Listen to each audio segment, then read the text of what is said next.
Welcome back to Good News. Every week I'll be scouring the news for weird and wonderful stories to make you laugh. So, what does reporter John Craig want for his birthday? Couple of big butts. He cannot lie. But what does he want those butts to do? Wriggle, wriggle, wriggle. I'm pretty sure someone spiked Glenn Beck's coffee. Lawnmowers that magically created 50 jobs.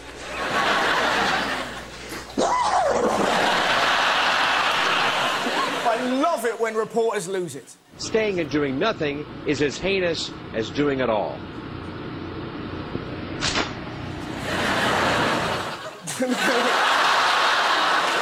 It's just the most beautiful face you've ever seen. Hey, do you see Bill Clinton talking about his penis surgery? I have to admit I am stunned by the results. There has been an 88% reduction. Why the reduction? Jeremy? Literally shagged out, I suppose. Good night. Now, my favourite clip of the week has to be this. Nobody saw this coming. And with me is the organiser who goes by the name of Oscar Mouse. I'm assuming, Oscar, a made-up name. A made-up name? No, my dad was a bastard.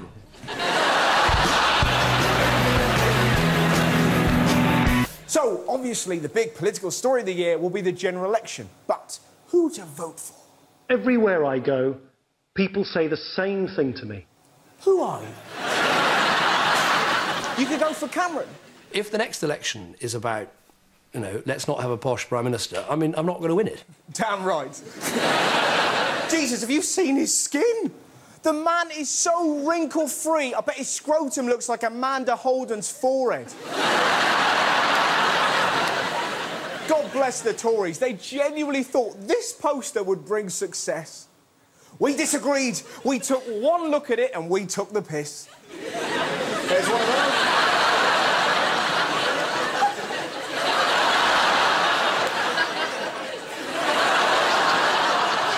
This, without doubt, was my personal favourite.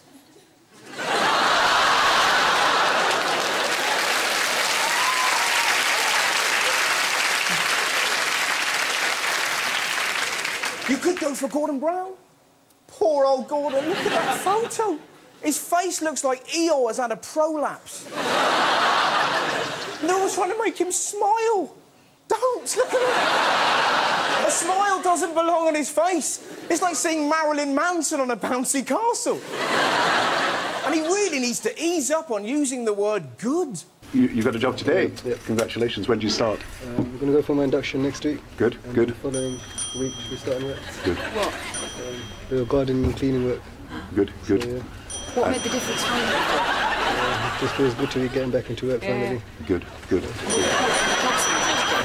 I've been looking for work, advisors, everyone. Good, good. And they've been good to you here, have they? Yeah. That's good. Did you see the recent Brown and Cameron interviews? If he thinks I'm going to come bearing sweeties, then he's in for a bit of a surprise. He's about to face the biggest challenge of his career. Oh, yeah. You gave him a battering. Do you have your own private loo? How childish is that? Do you have a special poo place? The questions, unbelievably, got even tougher. Do you ever go to a supermarket? When was the last time you went to your supermarket? Have you ever been a plonker? It's just... It's so vapid. And what's frustrating, Brown could have won the nation so easily just by going, Piers, can you stop talking for a minute? Because every time you open your mouth, I can smell Simon Cowell's dick. High-fiving everyone in the studio. It wasn't just Gordon. Cameron faced the wrath of another media heavyweight.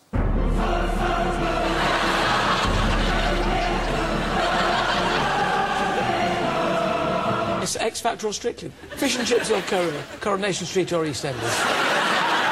Would you like a Scotch egg for the face or sausages for fingers? It's just so inane. What's Nick Clegg going to do? Go on Loose Women? How big's your willy? When's the last time you did it? Do you like blondes or brunettes? I'll tell you, he'd win my vote if he went on there with a hammer.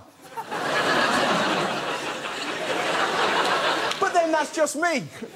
To be honest, I'd vote for any of them that shot this guy. Go compare! Go compare! Fill the joint! Yeah.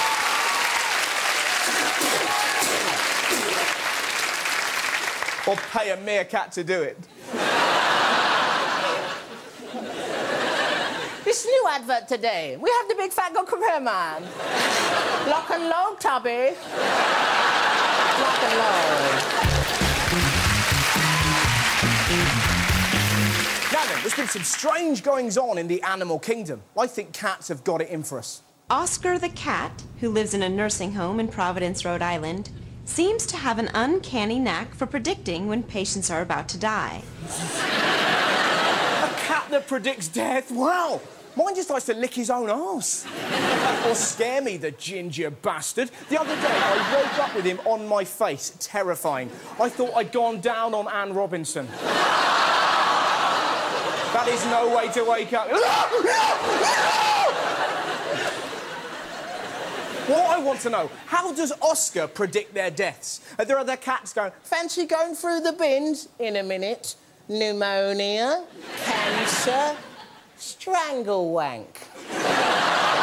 Good day to you, sir. 5 other cats. The 2-year-old roams free here on the 3rd floor of Steerhouse Nursing Home. But unlike the others, or even the doctors. He's been involved with the last 25 deaths we had on the unit. Involved?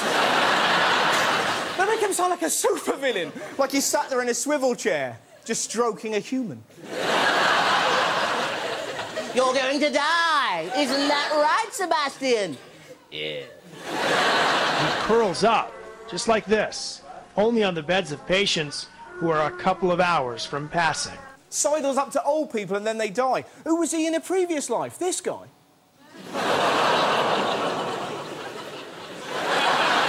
I'll tell you what, you wouldn't want your granddad living there. Imagine the frantic calls. What's wrong, Grandad? I gotta go. There's some killer pussy in my room. Ethel? And he will only go and stay with patients that are about to die. He will leave rooms, for example, when patients are not close, even though we might perceive them to be close. Imagine living there. Fucker, fucker, fucker, fucker. I'll be smearing everyone's pyjamas with kitty cat. It isn't just moggies causing mayhem. In Ohio, there have been reports of bears in people's gardens. The black bear was roaming through Tina Marison's backyard. The operator said, "What is your emergency?" And I said, "You're not going to believe this, but they're in my woods here," and she says there's a black bear. The best thing about this story is how they convey the sheer terror of seeing a black bear in your garden. This recreation identifies how witnesses say the bear escaped into the woods. It's unbelievable, isn't it? He can even climb trees. Black bears can be on the ground or can climb in trees. This is so brilliantly shit. Mind you, it isn't just in America that animals have gone wild. Even here in Britain, we're under siege. It sort of jumps up at people and tries to peck them. Chasing people with dogs just been walking along the street. A ghost feel with its beak and its claws. Oh, my God. What kind of beast is this? For weeks now, a rogue pheasant's been terrorising the people of Newsham. Terrorising? What's he doing? Throwing his eggs at him? You looking at my plumage, Bender? So what did it do to you? It just kept coming back at me and pecking at me. I mean, it took a bite out of this leg. He had a knife. He had a knife. He was probably on drugs. Wacky backy. I shouldn't really joke. I saw one in my garden last week.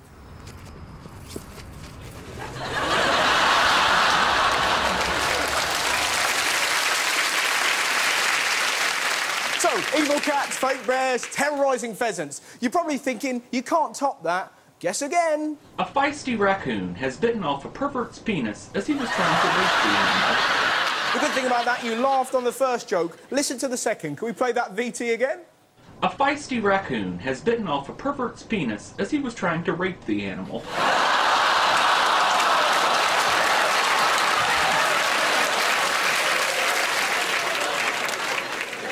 Raccoon rape. I've been pissed in my time. I've been horny. I've never looked at a rodent and thought, I'm going to tap that bitch. When I saw the raccoon, I thought I'd have some fun, he told stunned casualty surgeons in Moscow. Now Russian plastic surgeons are trying to restore his mangled manhood. But how did they convey the sheer terror of seeing that on the news?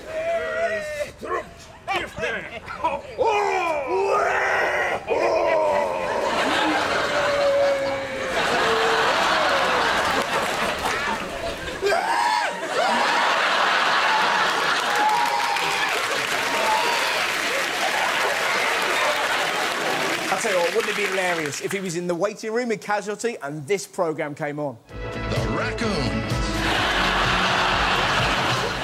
Come to think of it, his rod probably looks like Cyril Sneer's nose. Bloggers have been outraged. To be honest, I'm with this guy. What kind of people are these friends of his that they would let him rape a poor defenseless raccoon and not even videotape it?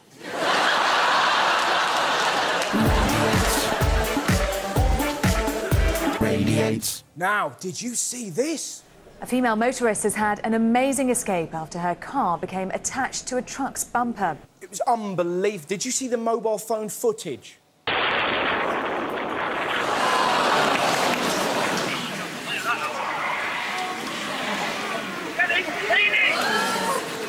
It's unbelievable. This is the A1 in Yorkshire. Incredibly, nobody was hurt. Even more incredibly, I've actually got footage from inside the lorry.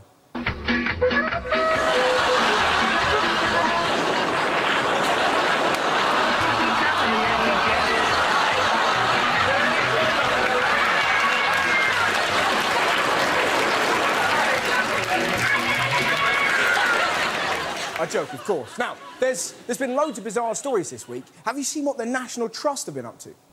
So proud are they of their fresh air here at the Stourhead estate in Wiltshire, the National Trust has gathered hundreds of jars of the stuff and taken it up to London to impress the stressed-out city population. Isn't it great? They're giving away jars of country air to stressed city workers. I'd love to see that. Country air. Incest. Casual racism. Dogging.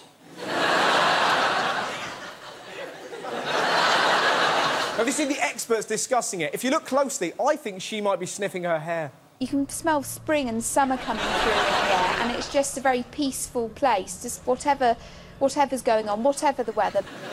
What I don't get, how can you relieve stress with a jar of air? I know, I booked it. Prague, it's going to be mental, mate. Mental. mental, chicken oriental. Don't talk to me, my girl. Steve is...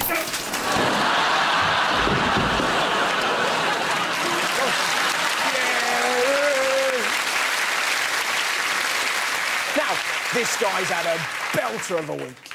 Bus driver Kevin Halstead isn't picking up passengers today, but he is picking up a cheque for £2.3 million after winning the lottery. Yep, this is the incredible story reported in The Sun that driver wins £2 million 24 hours after divorce. Yeah, exactly. Have you seen what his plans are? Kevin's determined not to let the money change him. After taking a couple of weeks off, he'll be back driving his bus on the 125 from Preston to Bolton.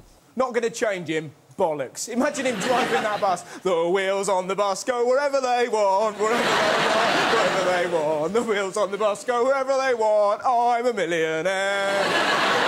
Why do they always say, it'll never change me? I want it to change them. I want to see them buying mad stuff. I want some loopy son of a bitch going, first things first, I'm going to get me dog gold teeth, right? Then I'm going to give him a boob job, right? Then I'm going to get my boss a massive cake made of shit. And then I'm going to buy a racehorse called I Love Anal just to hear women shouting at ascots.